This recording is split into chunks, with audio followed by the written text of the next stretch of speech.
Following the murder of Mary Ann Nichols, a rumor began to circulate that someone called Leather Apron was in the habit of abusing prostitutes. The name quickly made its way into the press, and soon enough it became synonymous with the killer. In fact, Leather Apron was the predominant pseudonym before Jack the Ripper. But the man identified as Leather Apron was soon cleared of all suspicion. His real name was John Picer, and he was in a different part of London on the night when Nichols was attacked. This misguided manhunt is somewhat emblematic of the whole investigation. The police pursued even the most tenuous of leads due to a lack of evidence and mounting pressure from the public. Yeah, he had a solid alibis for several of the killings. They interviewed thousands, investigated hundreds, and developed numerous theories along the way. In the words of Inspector Frederick Abeline, "Theories. We were lost almost in theories. There were so many of them." In an effort to narrow down the search, the police used a primitive form of criminal profiling. The idea was to analyze the available evidence to try and gauge what sort of person had committed the crimes. This profile was prepared by Dr. Thomas Bond, and he described the Ripper as a strong, middle-aged man with an inoffensive appearance who dressed respectably. Bond's most controversial assessment was that the killer possessed, quote, "no scientific nor anatomical knowledge." Again, some doctors are saying he had a great anatomical knowledge. Some people says he had some anatomical knowledge. Some doctors come and say he had no scientific nor anatomical knowledge. This stood in direct opposition to the opinions of his peers, most of whom ascribed the Ripper with at least a basic understanding of anatomy. Based on the witness accounts, the Ripper was a man of average height with a medium to stout build in his late 20s to mid-30s. He wore dark clothes, including a hat of some sort, and had a mustache. But this sort of aggregation or tabulation of accounts can be quite deceptive. Not only are many details inconsistent, but they could be describing entirely different people. For all we know, none of the witnesses ever laid eyes on Jack the Ripper. So much is up for debate that one can build a case against almost any suspect. Some have even entertained the possibility that the Ripper was a woman or possibly a man disguised as a woman. While Jill or Jackie the Ripper is an interesting theory, it has failed to achieve any widespread support. Women tend to use poison, and I don't think he migrated to America. I don't believe that.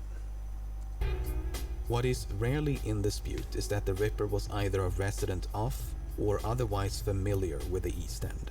After all, he managed to narrowly evade capture on multiple occasions, which implies intimate knowledge of byways and patrol routes. He likely had some form of There was a theory that was disproven that A.J. Jones and Jack the Ripper arsenic is the easiest divorce. There was a theory that A.J. Jones was Jack the Ripper, and it was disproven factually. employment, as the murders were committed around weekends and public holidays, and he may have had some degree of anatomical knowledge. With this unshakable profile in hand, let's take a closer look at a few suspects. The question is, where do we even begin? According to criminal profiler and FBI Special Agent John Douglas, the Ripper was not only a local, but was likely interviewed by the police. Probably, If Douglas is correct, most likely. the Ripper might be someone we've already met, either a witness or a person close to one of the victims. What about John Richardson, the witness in the Chapman case who sat down on the backyard steps to trim a piece of leather from his boot? I don't believe he is. Richardson was indeed suspected by the police, but they found, quote, "not a shred of evidence" against him. His mother also lived on the premises, so he had good reason to be there.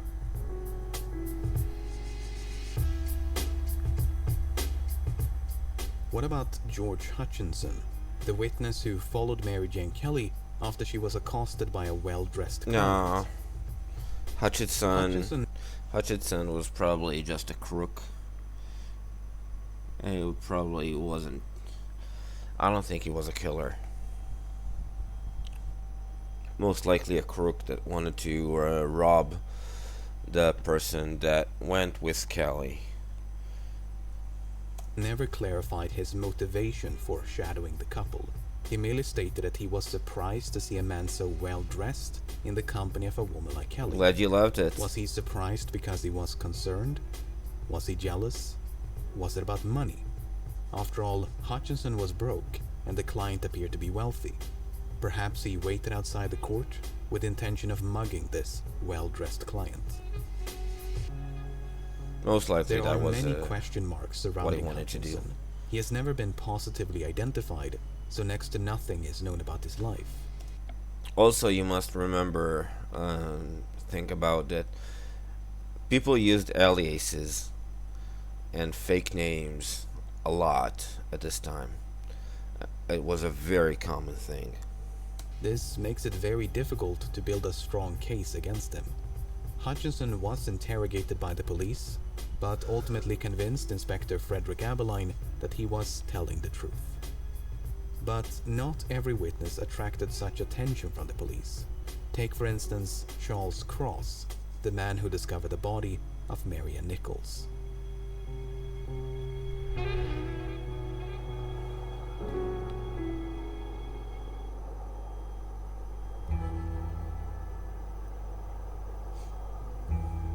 On the morning of August the 31st, Charles Cross left his home on Doveton Street and headed for work.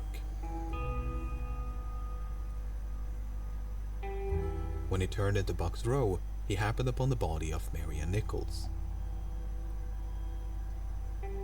Moments later, he was joined by Robert Paul, and events transpired as previously described. Despite his proximity to the crime, Cross appears to have escaped suspicion from both the press and the police. He was evidently seen as the innocent passerby that he appeared to be. But in recent years, that perception has been challenged. The argument is that Cross was in the act of committing the murder when he was interrupted by the approaching footsteps of Paul. Cross then concealed the murder weapon and portrayed himself as someone who just found the body. The injuries inflicted upon Nichols would be consistent with an interruption, as they were less severe than those of later victims.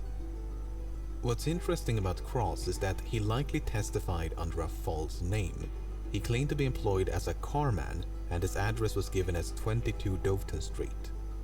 But surviving records show that in 1888, this address was occupied by a man named Charles Lechmere. Lechmere was also employed as a carman, and on at least one occasion went by the name Charles Cross, as it was the surname of his stepfather. It is now widely believed that Charles Lechmere was the man who appeared at the inquest, and that he assumed the name of his stepfather when he testified. His motivation for doing so has been the source of much speculation. Was he trying to conceal his identity, or was it merely a force of habit? He could have just not wanted his name in the press. Could have been that. After all, contemporary examples of people doing the exact same thing are not difficult to find. The most compelling evidence against Lechmere is that his morning commute between home and work roughly coincides with the time and place of the murders. Except for the murders of Elizabeth Stride and Catherine Eddowes, who were killed on a Sunday, the only day when Lechmere would have been free from work. Not only that, but all the murders were committed around weekends and public holidays. Why would a man who supposedly timed the murders with his morning commute gravitate towards days of rest? In any case, Lechmere's mother lived a few blocks south of Berners Street, the neighborhoods around which is also where Lechmere spent his childhood. As such, it's speculated that Stride and Eddowes were killed after Lechmere paid a late-night visit to his mother. While he is a strong suspect, again, I don't believe he is. In a rate of 1 to 10, in a scale of 1 to 10, I will give him 6, maybe 7.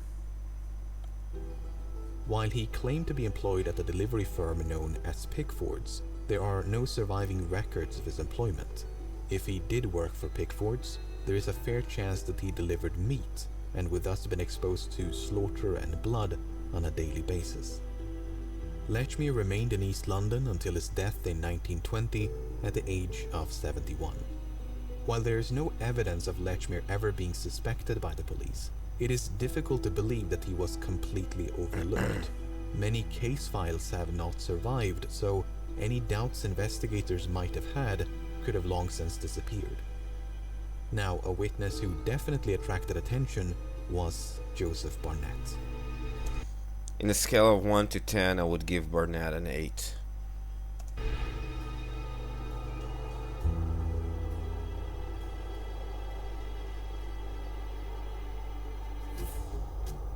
Joseph Barnett was the man who lived with Mary Jane Kelly up until a few days before the murder.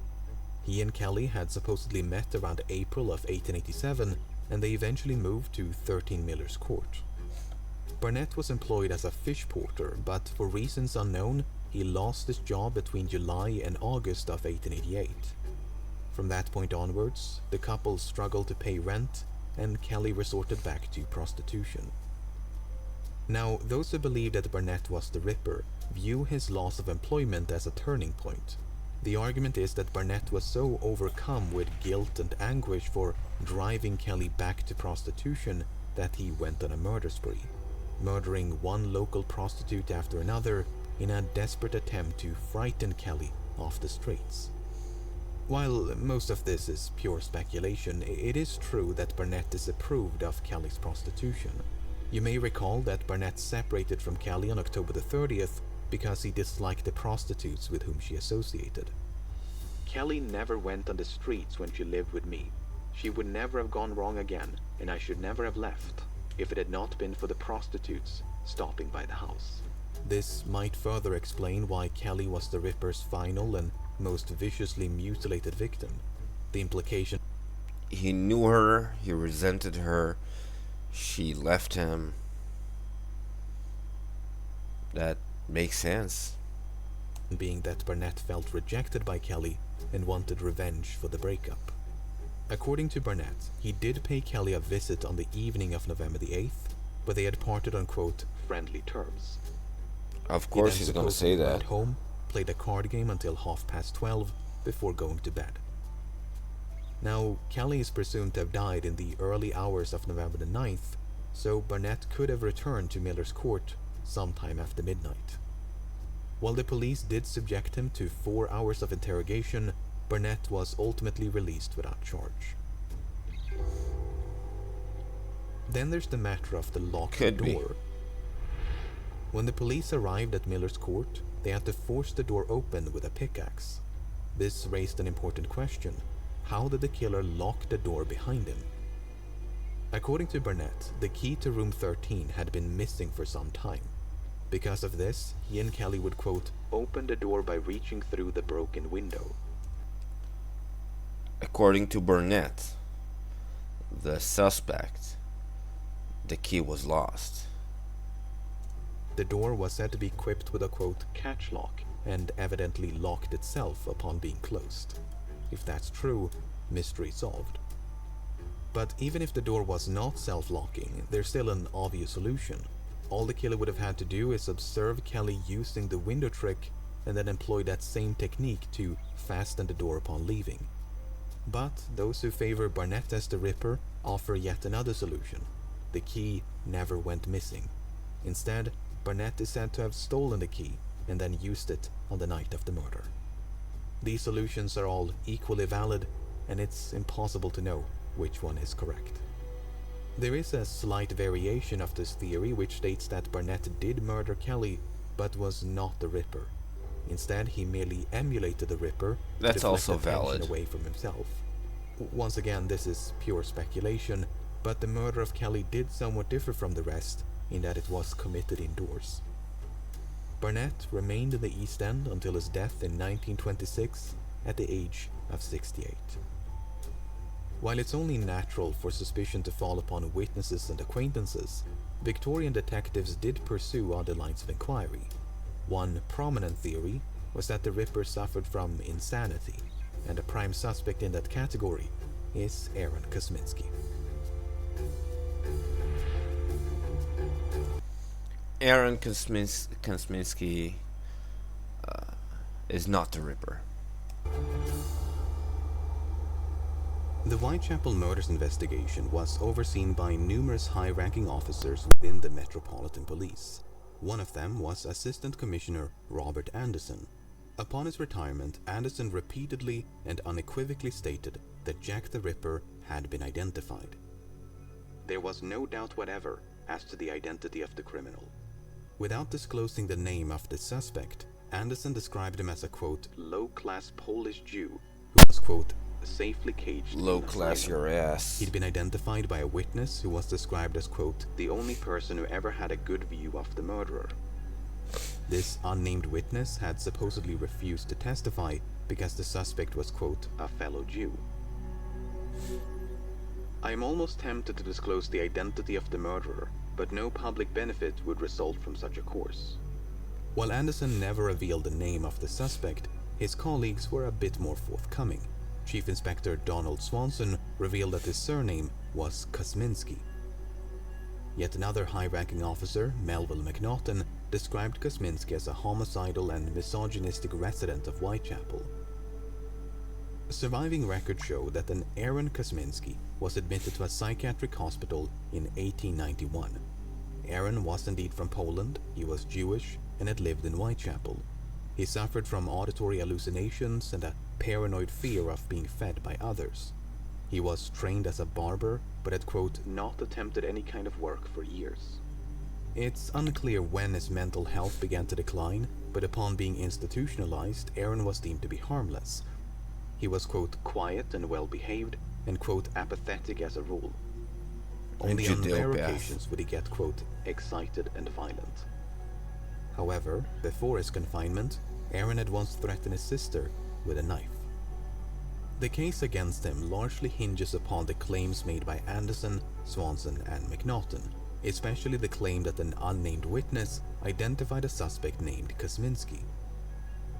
But the descriptions of that suspect are not entirely consistent with Aaron Kosminski.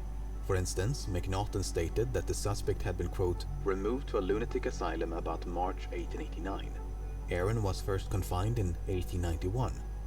Swanson wrote that the suspect had been, quote, sent to the asylum and died shortly afterwards. Aaron was still alive at the time and spent nearly 3 decades in psychiatric care. As such, it is possible that the suspect Kosminski was someone other than Aaron Kosminski. It's also possible that these inconsistencies were mere lapses in memory. After all, these events were recounted years or even decades after the fact, and McNaughton even confessed to writing solely from memory. Regardless of the suspect's true identity, Anderson was the only one who seemed convinced of his guilt. McNaughton ultimately favored a different suspect and stated that, quote, many homicidal maniacs were suspected, but no shadow of proof could be thrown on any one. Many homicidal maniacs, because they had just so many of them at the East End of London. Inspector Edmund Reed was of the same opinion. Now we have Sir Robert Anderson saying that Jack the Ripper was a Jew. That I challenge him to prove. I challenge anyone to prove that there was a tittle of evidence against man, woman, or child. So when Anderson wrote that there was, quote, no doubt whatever as to the identity of the criminal, he merely expressed his personal opinion. There was in fact ample doubt and no consensus amongst the police. But in recent years, Aaron Kosminski has been resurrected as a prime suspect due to a controversial DNA analysis. Okay, so back in 1888, Acting Sergeant Amos Simpson is said to have stolen a blood-stained shawl from the crime scene of Catherine Eddowes. This shawl was then passed down from one generation to the next before being submitted for DNA testing in 2011. DNA samples were extracted from the shawl and then compared against maternal descendants of Eddowes and Kosminski. In both cases, it was a match. If the subsequent news coverage is to be believed, the mystery has now been, quote, definitively solved. Aaron Kosminski was Jack the Ripper. They used mitochondrial DNA mitochondrial DNA cannot be used to identify a suspect. It can only be used to exclude a suspect. But as you can imagine, it's never quite that simple. First of all, the provenance or chain of custody of the shawl is severely lacking. There is no evidence of a shawl being found at the crime scene, nor is And think about all the people that touched that shawl since then, because nobody ever thought about putting it in a plastic bag and keeping it without touching it, because no one ever thought about DNA back in those days.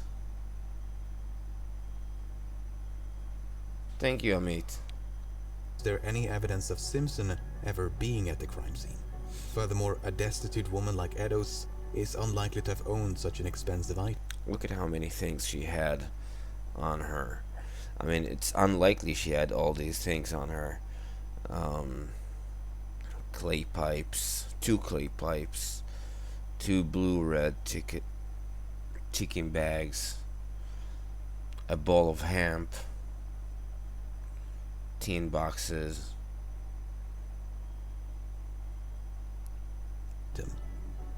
Second of all, the type of DNA used to identify Eddowes and Kosminski was mitochondrial DNA, the powerhouse of the cell. This type of DNA. By the way, mitochondrial DNA, if you guys have seen Star Wars, that's a tangent, unrelated tangent.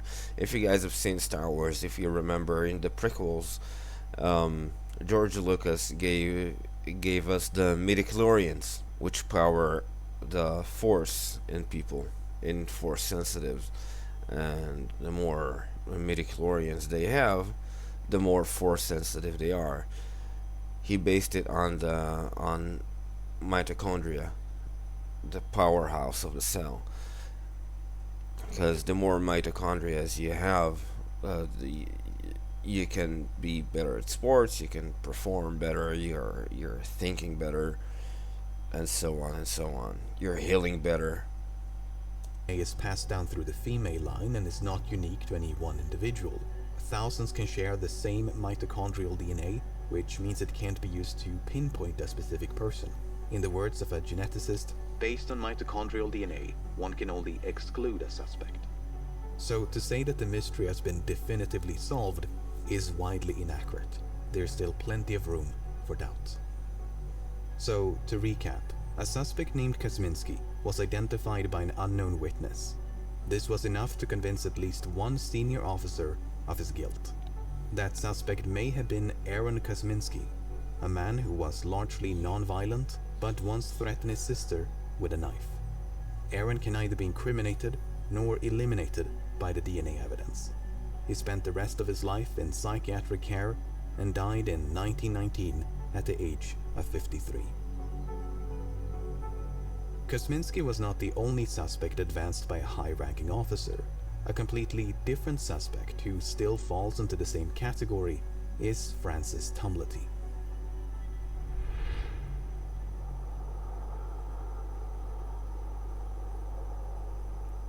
Two days before the murder of Mary Jane Kelly, an American physician named Francis Tumblety was arrested in London. As you can probably tell from this photograph, Tumblety was quite an eccentric character. He was born in Ireland around 1833, but was raised in the United States. From an early age, Tumblety gained a reputation for being a medicaster or quack doctor. He engaged in all sorts of medically dubious practices and advertised himself as the Indian herb doctor. He promised to cure anything from dyspepsia and scurvy to cancer and blindness using nothing but medicinal herbs. When he was not posing as a doctor, Tumblety was busy running from the law. He was either accused or convicted for crimes like theft and assault, attempt to induce a miscarriage, and manslaughter of a patient. He was even implicated in the assassination of US President Abraham Lincoln, but was ultimately cleared of suspicion. Now, in the early 1860s, Tumblety is alleged to have hosted a lavish dinner party in Washington.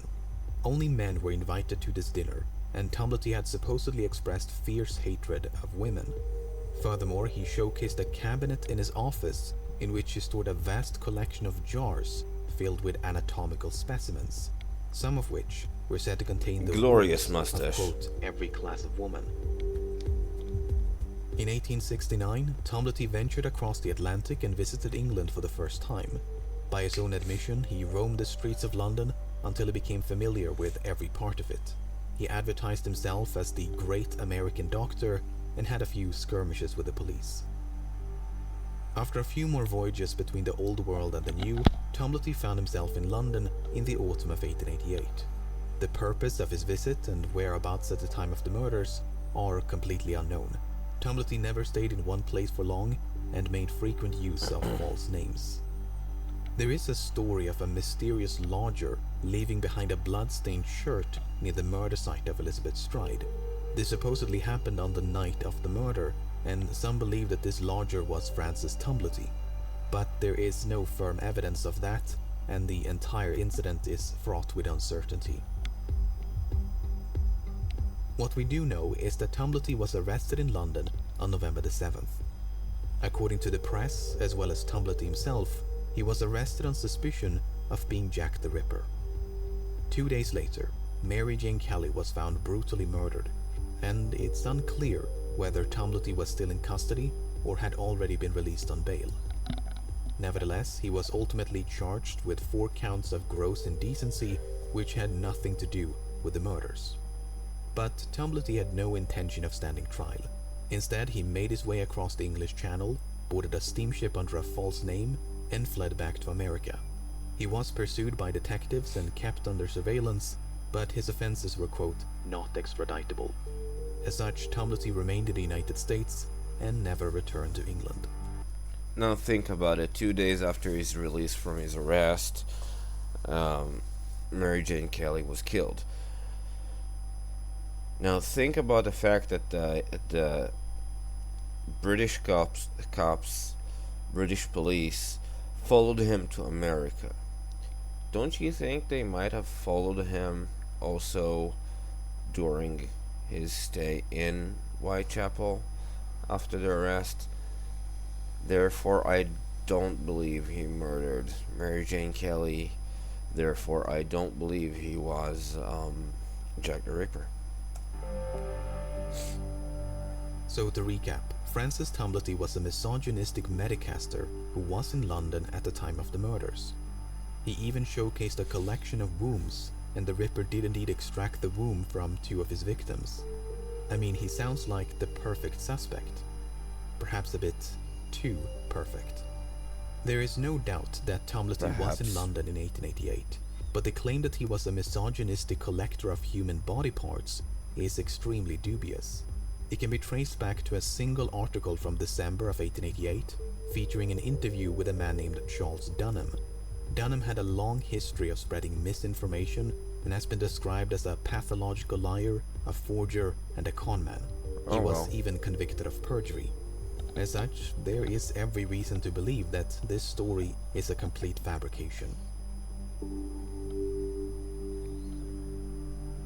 Furthermore, Tomlety was both older and taller than the men described by most witnesses. Tomlety was said to be, quote, an enormous man who liked to dress in flamboyant and militaristic outfits. It's difficult to imagine a tall, pompous American sneaking around the streets of Whitechapel virtually undetected. On the other hand, it's unclear which, if any, of the witness accounts can be trusted. Then there's the matter of the rings. You may recall that 2 brass rings were stolen from the body of Annie Chapman. It's suspected that the rings were taken by the Ripper to be kept as trophies. Now, upon his death in 1903, Tomlety left behind a quite impressive estate. But among his many valuable possessions were a pair of inexpensive imitation rings. Could they have been the same rings taken from the body of Chapman? No. It's possible. It's also impossible to prove. Chief Inspector John Littlechild regarded Tomlety as a, quote, very likely suspect. And it's not difficult to see why. If the many rumors about him are to be believed, Tomlety had both opportunity and motive to commit the murders. But therein lies the problem. Much of what we know about Tomlety is founded upon unsubstantiated rumors. Tomlety himself was an attention-seeking charlatan with no qualms about lies and deception. With a suspect like that, one can never be certain where the lies end and the truth begins.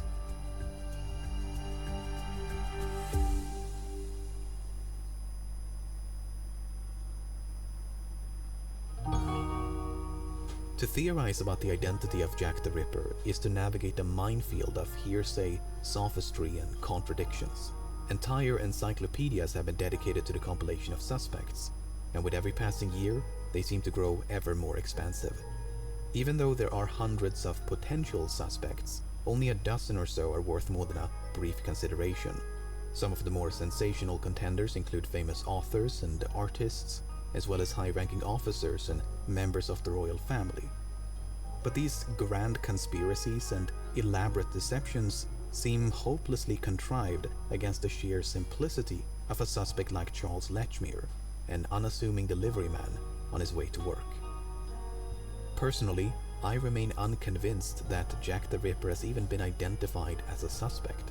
The few covered in this video are probable candidates, but it's still possible to make persuasive arguments against them. The same is true of all those left out by necessity. None of them can offer anything more than ambiguity and circumstance. With a suspect pool in the hundreds, that might seem improbable, but London was the largest city in the world, home to the largest port in the world. It was a city of millions, with a large population of poorly documented drifters.